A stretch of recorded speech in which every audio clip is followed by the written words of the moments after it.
Hello brain shakers, we continue with the physiological changes that happen during pregnancy, and today we're looking at the integumentary system, which is the skin. Some of the skin changes that you would notice. Number one, you notice there is what we call the mask of pregnancy or cloasma. So all this comes into play with the rise in the pregnancy hormones, then stimulating another hormone which we call the melanin stimulating hormone. Now the melanin stimulating hormone just affects a type of cells called melanocytes that then are responsible for the pigmentation, and so the discoloration that you're going to see around the forehead, the nose and the cheeks there is going to be as a result of the melanocytes then playing their role of producing that pigment during the stage of pregnancy. So it forms more or less like a mask, and that will appear around the 5th to about the 6th month. And you also notice as well that from the umbilicus or the belly button down to the symphysis pubis,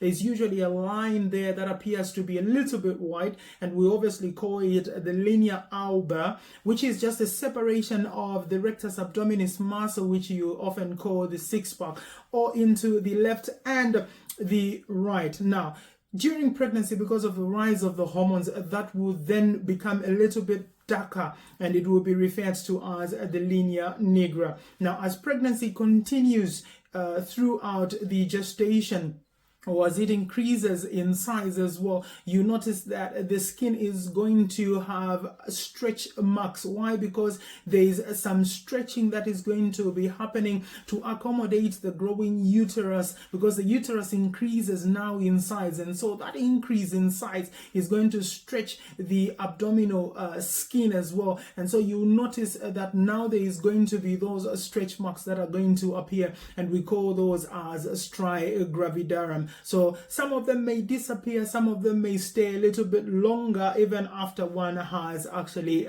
delivered. So those are some of the commonest integumentary changes that you will notice. There are a number of changes that happen within the integumentary system, but the commonest of them are those three that we have made a mention. So do look out for the next one, where we look at another part of the system or another part of the body that is affected by the physiological changes or the increase in the hormones during the stage of pregnancy. And remember, you are to follow the Brain Shakers Academy on Facebook and also on our YouTube. Subscribe and hit that notification button so you don't miss any of these that we'll be sharing just right there. And I will see you in the next one.